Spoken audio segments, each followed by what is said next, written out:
Bonjour à tous, je suis ravie de vous retrouver pour ce nouveau live autour des enjeux de leadership. Je suis Thérèse Lemarchand, je suis la fondatrice de Men Paces. Alors, Men Paces, c'est quoi? Men Paces, c'est un cabinet de coaching exécutif dans une approche corps mental, en fait, une approche innovante qui s'inspire de l'accompagnement des sportifs de haut niveau. Donc, qu'est-ce qu'on fait? On accompagne les dirigeants dans des accompagnements individuels, dans des accompagnements de CODIR, dans des accompagnements collectifs, par exemple de top 100 ou de talent. Et on le fait avec un collectif de coachs et d'experts dont fait partie Fabrice ici présent, de manière à ce que ces accompagnements soient pluridisciplinaires et puissent accompagner la personne sur l'ensemble de ses enjeux de développement et de ses potentialités. Alors, on est là pour 30 minutes ensemble. On aura 20 minutes d'échange avec Fabrice et 10 minutes de questions-réponses à la fin du live. Et je vous présente également Manon, que vous avez aperçu, qui va prendre vos questions éventuelles. Donc, n'hésitez pas à les poser dans le chat quand elles viennent. On les traitera, on les abordera en fin de discussion avec Fabrice. Donc, Fabrice, je vais te laisser te présenter. Oui, Fabrice Daverio, je suis coach exécutif au sein du collectif Main Pieces et j'ai la chance de pouvoir accompagner des bénéficiaires avec une équipe qu'on constitue ad hoc en fonction des problématiques et surtout des objectifs du coaching par rapport aux bénéficiaires.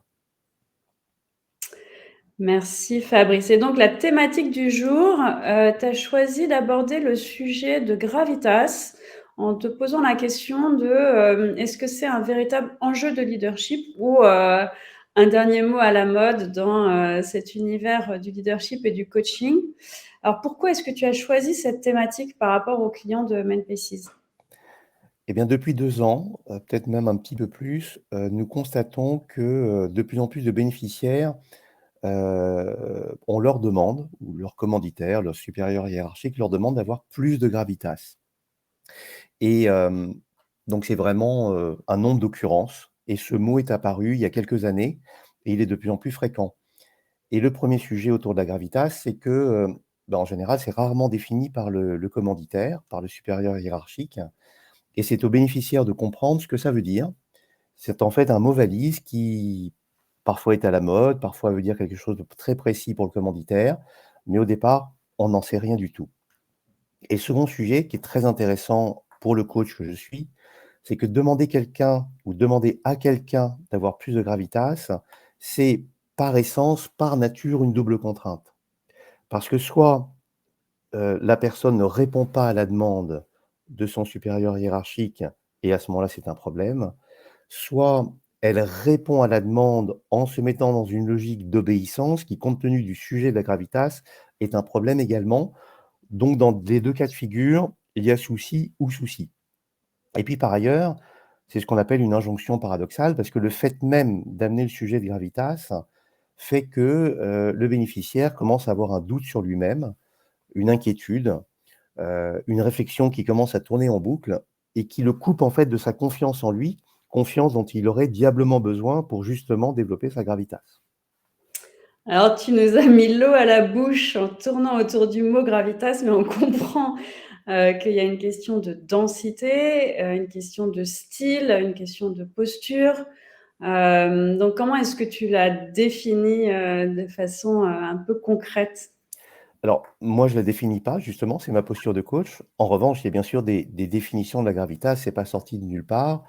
Et la première fois que dans l'histoire on rencontre ce mot, c'est chez les Romains antiques, hein, et la gravitas, c'est, pour les Romains, un mélange de sérieux, de rigueur morale. C'est l'une des vertus, hein, avec la pietas que tout le monde connaît, le respect de l'autorité, la simplicitas, la lucidité, l'integritas et puis bien d'autres vertus que je serais incapable de nommer toutes.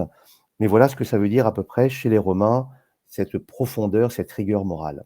Plus proche de nous, chez les Britanniques plutôt, on retrouve ce mot de gravitas qui correspondrait en quelque sorte, à une éducation morale que toute personne, tout gentleman à l'époque, digne de ce nom en tout cas, devait recevoir. Et si je le mets aujourd'hui, en 2025, on est plus derrière ce mot-là, derrière une profondeur, une épaisseur, une densité, heu, un ancrage aussi, voilà, sans lequel le leadership de la personne a du mal à être reconnu. Il existe, mais il a du mal à être reconnu. Mmh. Donc, on est sur quelque chose de plus que le charisme, une forme d'ancrage, fondamental qui, donne à la personne, en fait, un point de référence pour elle-même et pour, les autres autour d'elle, en fait, qui permet de l'identifier, de créer à la fois une direction, un point de départ. Dans quelle situation cette demande, donc, dans l'exercice du leadership devient, absolument essentielle, en fait? Elle est essentielle dans la plupart des situations, mais il y a une situation qui est, souvent liée à cette demande d'avoir plus de gravitas, qui est un changement de poste important pour le bénéficiaire et en général, c'est quand le bénéficiaire passe de fonctions plus opérationnelles à des fonctions plus exécutives, dans laquelle les codes ont changé, la demande a changé. Bien sûr, il y a une demande qui reste toujours, métier, d'atteindre des objectifs, opérationnels, de chiffre d'affaires, de développement. Mais il y a aussi une demande supplémentaire qui est plutôt de l'ordre de l'incarnation, de la représentation à la fois de soi, parce qu'on incarne quelque chose, Mmh. et de l'entreprise évidemment. Et ça, c'est en général pas défini au départ, mais d'une maîtrise de la dimension politique du poste, à un moment où le bénéficiaire change suffisamment pour que, tout ça ne soit pas très clair pour lui. Le monde est à la fois plus vaste et en même temps, plus resserré autour de lui. Mmh. Ouais, on a cette appréhension finalement, d'enjeux multiples qui fait qu'on a besoin d'avoir en face de soi quelqu'un, et on sait, à peu près, identifier, la façon dont cette personne va pouvoir, réagir en fonction de sa gravitas qui est une caractéristique, quoi. C'est exactement ça. Et et donc comment est-ce que toi, en tant que coach, tu interviens sur ce sujet de la gravitas pour accompagner, les personnes qui sont confrontées, à l'enjeu de la développer? Mmh. Alors déjà, tout commence au moment de la détermination de l'objectif, parce que là, j'effectue un travail de freinage qui est important pour éviter d'aller dans le sens de l'injonction justement, hein. Mmh. Par exemple, récemment, il y a eu un objectif de coaching qui est devenu clarifier les enjeux derrière la gravitas, alors qu'au départ, le bénéficiaire était plutôt sur développer ma gravitas ou en tout cas le commanditaire. Mmh. Ça paraît rien, mais en fait, ça change beaucoup de choses parce que si moi, en tant que coach, je garde développer ma gravitas, en fait, le message implicite, c'est que j'entérine le fait que le bénéficiaire manque de gravitas. Or, j'en sais rien. Alors que si c'est déjà clarifié, on détend par rapport au sujet, on se met un petit peu de marge de manœuvre et tout le monde reprend une capacité à réfléchir, à être plus soi-même, à retrouver confiance en soi, et cetera, et cetera. Ouais, c'est ce que tu mentionnais au départ, en fait, en introduction. Et c'est quoi les conséquences de ça? Parce on a l'impression qu'on est dans un système, en fait, entre, le commanditaire et la personne accompagnée et que en fait, le coach permet de donner de la souplesse dans ce système. Qu'est-ce qui se passe? Qu'est-ce qui se joue là? Alors, déjà, alors l'approche systémique, que dans laquelle moi je m'inscris, hein, Mmh. fait que déjà quand on identifie une injonction paradoxale, donc un nœud, Mmh. effectivement, tu as complètement raison. La première intervention du coach que je suis consiste à détendre. On détend le système parce qu'on sent bien intuitivement que si on rajoute de la pression, on serre le nœud, ça va encore plus bloquer les choses. Donc l'idée, c'est de détendre et une des façons de détendre, c'est aussi d'interroger le bénéficiaire sur tout ce qu'il a déjà essayé de faire pour avoir plus de gravitas et en Mmh. général, il a fait un paquet de choses. Et donc en tant que coach, moi, je vais l'inviter à arrêter d'essayer d'avoir plus de gravitas puisqu'il se rend compte lui-même que ça n'a pas marché ou ça n'a pas été suffisant pour le commanditaire et donc arrêter les tentatives de solutions pour que le bénéficiaire puisse investir de l'énergie, non pas à tenter de desserrer un nœud, mais à tenter de faire autre chose qui va lui être plus bénéfique. C'est en résumé toute l'approche, de l'école systémique de Palo Alto, hein. Il y a pas de recette miracle, mais un principe fondateur qui est d'arrêter les tentatives de solution, encore une fois, de partir de la vision du bénéficiaire et de proposer un recadrage qui va changer le regard que le bénéficiaire porte sur la situation et sur le mot gravitas. Hem, dans le C'est une cadre d'un ouais, appropriation. C'est tout l'enjeu de l'appropriation, en fait. oui, oui, dans le cadre de la gravitas, l'idée c'est de passer de quelque chose intrapsychique de «je ne suis pas à la hauteur», hein, sinon on ne me demanderait pas d'avoir plus de gravitas, à, bah, finalement peut-être que la gravitas est, la dernière marotte à la mode, une façon d'exprimer autre chose. Donc déjà, je prends un peu de hauteur, un peu de distance par rapport à ça et ce faisant, je me revalorise puisque je passe de «je n'ai pas de valeur» à, bah, finalement, j'ai de la valeur dans le système puisque je commence à réfléchir par moi-même. Mmh. Oui, j'ai un point de vue et j'ai un style et j'ai des valeurs sur lesquelles je me repose et tout ça constitue une manière de réagir, d'être, en interaction avec, mon environnement, mes problématiques, d'autres peuvent, comprendre et qui me sert aussi moi d'ancrage, quoi. C'est ça, surtout que chacun va avoir la sienne de gravitas. Donc Mmh. tant bien même le commanditaire aurait une vision quand même assez précise de ce que c'est, bah, on peut pas dire à l'autre, sois comme moi ou sois comme quelqu'un d'autre, ce serait complètement antinomique avec la demande et donc c'est tout le sujet de qu'est-ce que je prends de la demande et qu'est-ce que je laisse pour pouvoir développer moi-même ma propre gravitas. Mmh.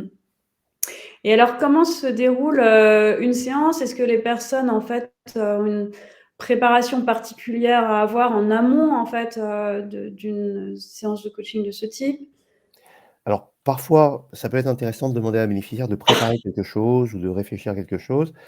Sur le thème de la gravitas, mon expérience me montre qu'il faut surtout rien préparer du tout. Parce que Mmh. moi, si je demande aux bénéficiaires de préparer quelque chose, je vais dans le sens de ce message implicite de: «Ouh là là, c'est vraiment grave ce qui se passe. Vous en Mmh. avez tellement peu de gravitas qu'il va falloir vous y mettre, il va falloir travailler quelque chose de particulier parce que vous êtes loin du compte» et donc évidemment, ce message implicite, il sert pas l'objectif et si moi je prépare, je risque de mettre de ma vision du monde dans la gravitas et donc de la plaquer sur le bénéficiaire, alors qu'au contraire, c'est absolument indispensable que le bénéficiaire parte de lui-même et que moi, je parte de sa vision du monde.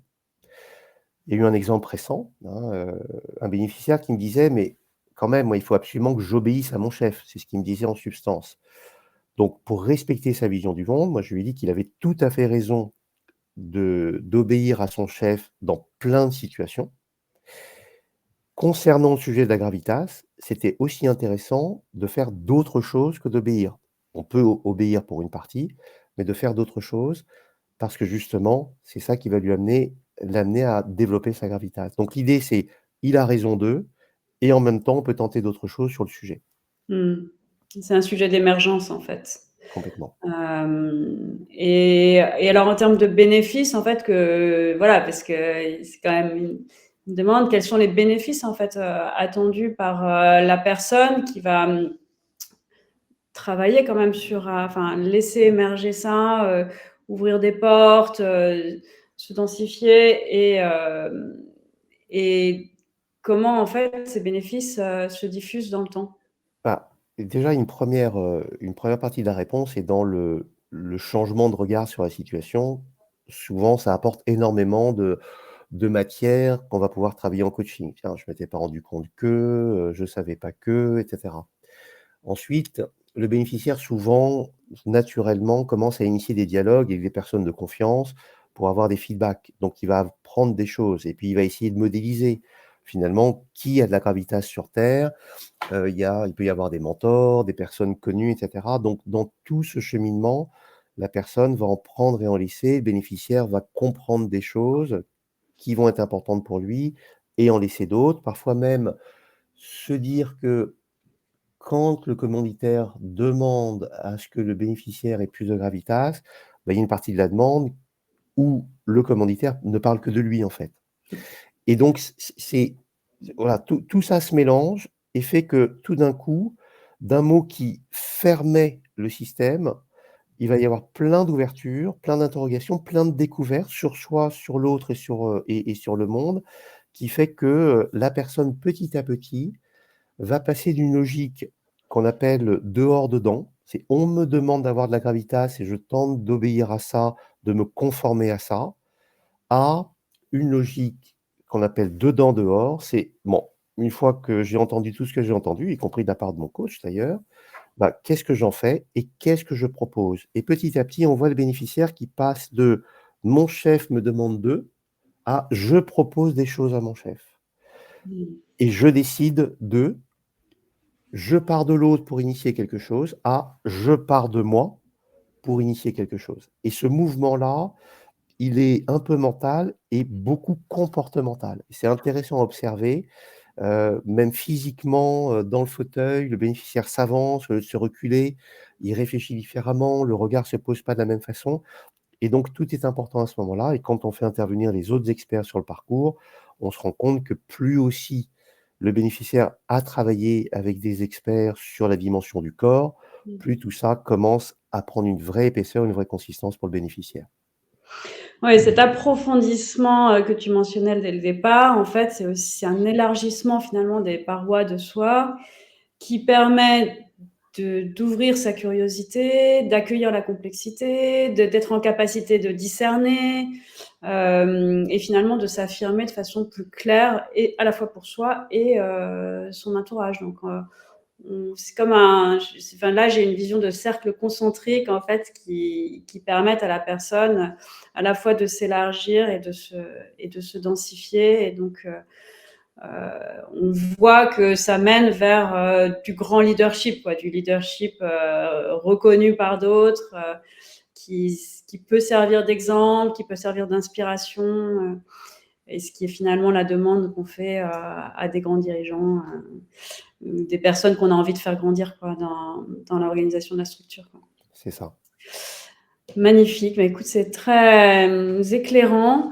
Est-ce que tu pourrais là donner un outil clé aux participants sur ce sujet, tu vois, qu'ils pourraient mettre en place de façon en autonomie pour pouvoir clarifier leurs enjeux derrière la gravitas? Alors, il y en a un qui me vient et que je trouve intéressant parce qu'il marche avec gravitas, il marche avec leadership, il marche avec coaching d'ailleurs ou bienveillance. C'est-à-dire tous ces mots qui, OK, ont une vraie signification pour celui qui le prononce, mais c'est tellement été utilisé dans plein de contextes différents que c'est devenu des mots valises. Mmh. Et au lieu de paniquer, quand on dit: «Ah, je sais pas, quelqu'un devrait faire preuve de plus de bienveillance», on voit bien le message implicite qu'on envoie, c'est qu'il est pas bienveillant et cetera et ça marche très bien pour Gravitas. C'est plutôt de s'amuser avec le mot, c'est de jouer avec. Je prends un exemple qui est complètement, à côté, mais très business. Moi, j'ai commencé ma carrière chez L'Oréal et à l'époque, on vendait des crèmes avec des liposomes actifs et ça me faisait marrer de me dire: «Mais finalement, ce serait quoi une crème avec des liposomes passifs?» Bon, voilà. Ou quand on est sur, des valeurs d'organisation, moi je suis toujours amusé de ces entreprises qui mettent au frontispice de l'organisation, prendre soin du client. Bah, je me dis s'ils ont, senti la nécessité d'écrire ça au frontispice de l'entreprise, c'est peut-être parce qu'ils maltraitent leurs clients par ailleurs. Attention, je dis pas que c'est forcément ça, que c'est systématique et cetera, mais c'est le fait de commencer à jouer avec ça. On me demande d'avoir plus de gravitas. OK, mais c'est quoi l'inverse de la gravitas? Quitte à aller dans l'absurde, quitte à aller dans le truc, qui a plus de sens parce que Légéritas. justement ça ouvre et ça permet de voilà, de rigoler, d'apporter de la joie, donc d'apporter de la motivation à prendre les choses différemment et encore une fois à partir de soi. Donc ça, je trouve ça vraiment intéressant d'interroger les mots, de jouer avec et de se dire: «C'est quoi l'inverse? C'est quoi le contraire? C'est quoi, le pendant?» Chacun dans son vocabulaire. Mmh. C'est toujours ce sujet de mettre du jeu et donc de changer de point de vue, en fait. Exactement. Et voilà, De la tourner autour, multiplication des dessus, points de vue, dessous, à côté, voilà. Mmh. voilà, c'est ça. Et ça permet de mettre plus d'intelligence, plus de enfin et de reprendre la main parce qu'in fine, si on est dans une situation qui est pas celle qu'on préfère, le sujet d'en générer d'autres, de Mmh. manière à pouvoir, Mmh. en choisir une qui nous convient le mieux, quoi. Mmh. Très bien. Manon, est-ce que, on a des questions complémentaires? Alors, oui, moi j'aurais une question pour toi, Fabrice. Donc, à quel moment vous voyez qu'il y a un changement concret en coaching et que le bénéficiaire, il a développé sa gravitas? La question, c'est sur le changement. Hem, alors déjà, le premier point, c'est que le premier changement qu'on voit, c'est quand, comme Thérèse le disait, quand le bénéficiaire s'approprie le mot et commence à le contextualiser. Parce que souvent, on prend le mot comme étant de la gravitas en toute situation. Mais en fait, c'est pas ça la réalité. Mmh. Il y a de la gravitas dans certaines situations, il y a une autre forme de gravitas dans d'autres situations où elle s'exprime pas de la même façon. Je prends, un exemple qui me vient. En situation constructive, on attend d'un dirigeant un certain comportement. En situation plus tendue, on attend un autre comportement, mais fondamentalement, c'est la même densité, c'est la même profondeur, c'est la même réflexion, c'est le fait d'être un repère clair dans la tempête, mais ça ne se joue pas de la même façon. Et puis ensuite en coaching, on voit qu'il se passe quelque chose plutôt au niveau comportemental. C'est-à-dire quand la personne commence à avoir une posture plus parent, au sens de l'analyse correctionnelle, une posture enfant, toujours au sens de l'analyse correctionnelle, c'est-à-dire enfant adapté soumis, j'essaie d'avoir de la gravitas, adulte et parent, adulte, j'interroge le mot et parent, OK, je reprends le pouvoir et qu'est-ce que j'en fais? Et cetera, et cetera. Et donc là, on voit un changement qui est physique et pas mental. Ouais, c'est ce que tu mentionnais tout à l'heure, en fait. Mmh. Il y a une forme de proactivité dans le geste et dans l'action et même dans le rythme. Peut-être tu dois, j'imagine, voir ça aussi dans la tonalité et le rythme des mots, quand les personnes se les approprient. Dans l'énergie, on le voit dans l'énergie. Mmh. C'est-à-dire que je me souviens d'un cas, la personne arrivait systématiquement en début de séance de coaching relativement down. Des Mmh. problèmes, c'était compliqué et cetera. Et il y a eu un jour, et apparemment c'était lié à quelque chose de complètement exogène, la personne est arrivée en énergie en disant, «Ça va», même avec un tout petit peu de colère sur un sujet et cetera, mais elle reprenait la main Mmh. et là, tout d'un coup, il y avait quelque chose qui avait bougé et il y a eu une bascule. Mmh. Ouais, c'est toujours, un sujet une certaine maturité, en fait, sur le travail d'un objectif, défini qui permet à un moment donné de faire cette bascule et ce qui est intéressant, c'est que dans cette démarche-là, on a des vrais phénomènes de bascule, c'est-à-dire qu'il y a pas de retour en arrière parce que c'est une appropriation, corps mental, comme tu la mentionnes, qui est très, complète. Mmh. Jeune coach, il y a eu des mouvements de bascule arrière, mais en supervision, je me rendais compte que c'est parce que j'avais pas respecté la vision du monde, pas respecté le rythme du bénéficiaire et c'est là où le coaching est profondément, organique. Il est, génératif, c'est-à-dire qu'on ne peut pas aller plus vite que la musique avec la gravitas, encore moins que sur d'autres sujets. Un sujet très opérationnel, très métier, très gouvernance, où on peut travailler plus vite que la musique, c'est possible. Sur le sujet de la gravitas, c'est pas possible. Il y a encore eu une bénéficiaire récemment qui m'a dit: «Moi, je veux un coaching métier, uniquement métier» et quand on est arrivé sur le thème du leadership, j'ai dit: «Ah bah, tiens, voilà un objectif qui va être sur l'être». Elle dit: «Ah non, c'est un objectif métier». Ah non, l'objectif du leadership ou de la gravitas, c'est un objectif sur l'être. Ouais, et donc justement sur l'être, autour de qu'est-ce qui peut accompagner cette recherche de gravitas en complément du coaching, là, quand on est vraiment sur le conditionnement de la personne? Moi, en tant que personne, ce sont mes réactions spontanées, la façon dont je subis ou, j'agis, d'un point de vue très comportemental et très intégré en tant que personne avec mon environnement. Mmh. C'est là où on a de la chance chez MNP6, hein, c'est de pouvoir travailler avec des spécialistes du stress, de l'énergie, de la pleine conscience, parce que ça, c'est typiquement 3 thématiques sur lesquelles, le bénéficiaire a intérêt à travailler. Sa gestion du stress, hein, parce que souvent, la personne, c'est pas qu'elle a pas de gravitas, c'est que sous stress, il y a plus personne. L'ici et maintenant, la pleine conscience, ça lui permet de revenir, de contextualiser, d'être complètement présent à la situation et donc de prendre de l'épaisseur, hein. Sinon on papillonne, on envoie un message qui lui-même est assez, peu stable, à tous les sens du terme. Et puis si on prend, vraiment la partie posture elle-même, souvent, moi j'invite le bénéficiaire à se donner lui-même des autorisations de: j'ai le droit de pas savoir ce que c'est que la gravitas, j'ai le droit de pas y arriver, j'ai le droit de tâtonner, j'ai le droit de tenter quelque chose dans un contexte et si ça marche pas, c'est pas grave et d'apprendre de ça. Bref, que le bénéficiaire se donne lui-même plein d'autorisations. Ouais. Le sujet de l'autorisation, il est très, très fondamental, y compris le sujet de l'expérimentation. avec toujours la question de se dire, si j'expérimente quelque chose de nouveau, je le fais dans une situation qui n'est pas la situation à enjeu maximum. Ça, c'est un gros sujet, une grosse différence qu'on a entre les dirigeants et les sportifs de haut niveau. Les sportifs de haut niveau s'exercent puis font la compète. Les dirigeants sont directement dans la compétition finale et oublient parfois ce sujet de l'exercice, de l'entraînement qui est hyper important pour passer les étapes nécessaires à l'appropriation complète du développement de nouvelles manières de faire, de nouvelles manières d'agir, et à partir de lesquelles, en fait, finalement, l'éventail de nos modes de fonctionnement, des réactions qu'on va choisir dans telle ou telle situation, de la présence à l'autre qu'on va développer, va être beaucoup plus nuancée, souple et intelligente, en fait, au sens de la compréhension réciproque, qu'au départ, en fait.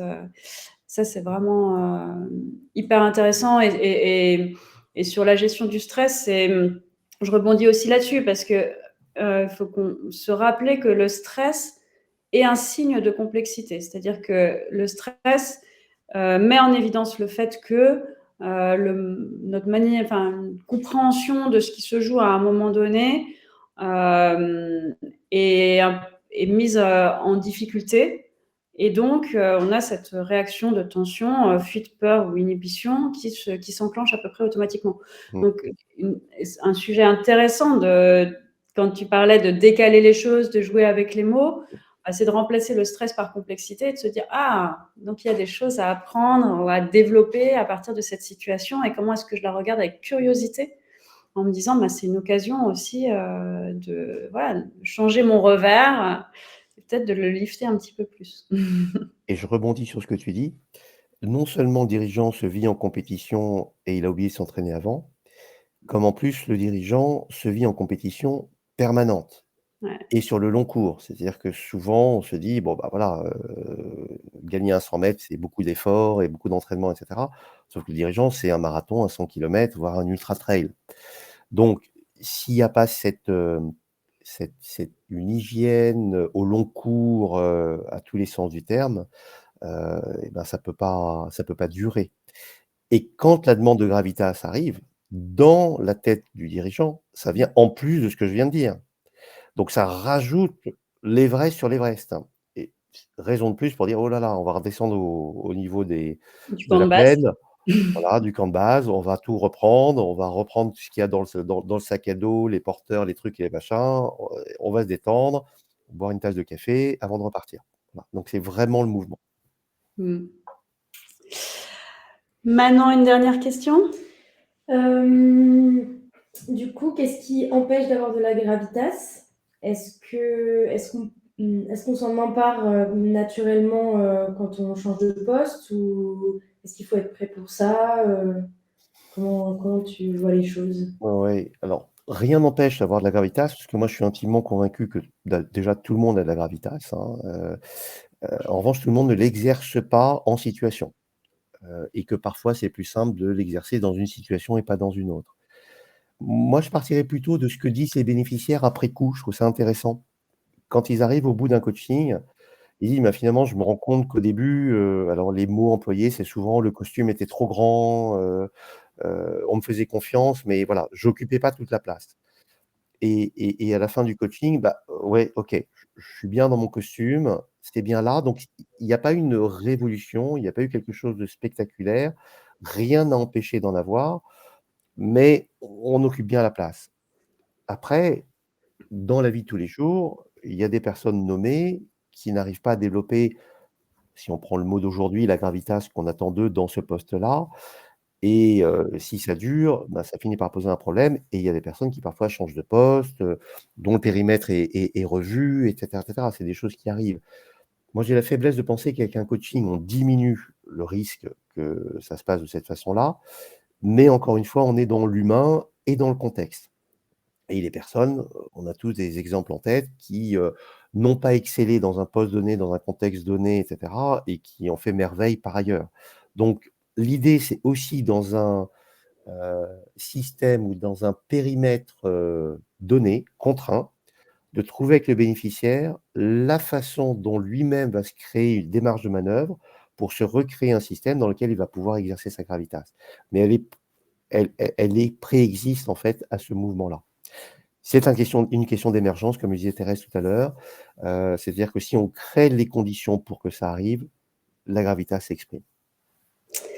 Bah, écoute, merci beaucoup Fabrice. Donc si je résume, on peut dire que, la gravitas, c'est une forme de densité, de profondeur, de sagesse, d'ancrage qui permet à la personne de se déployer pleinement parce qu'en fait, elle va s'autoriser à être, à tester, à voilà, interagir, de façon plus personnelle et ancrée et qu'in fine, voilà, on est sur ces enjeux, d'appropriation, donc de lever l'enjeu. On va commencer par jouer un peu avec le mot et se dire qu'est-ce que j'ai envie d'en faire. Et c'est le premier sujet d'appropriation et de mouvement vers. Et ensuite, on ajoute aussi, tu l'as mentionné, ce sujet d'exercice, de se dire je vais tester des choses, voir comment ça réagit, qui va permettre, enfin, ce sont autant de petits cailloux sur le chemin de cette densité, de ce leadership, de cette émergence, enfin, de cet élargissement des parois de soi et de la capacité à voilà, prendre à la fois de la profondeur, de la largeur, de la hauteur et du fun dans l'exercice de ces fonctions. Du fun, très important. Merci à tous. Merci beaucoup Fabrice. Merci Manon pour ton organisation et je vous dis à la prochaine fois. Merci, à très bientôt.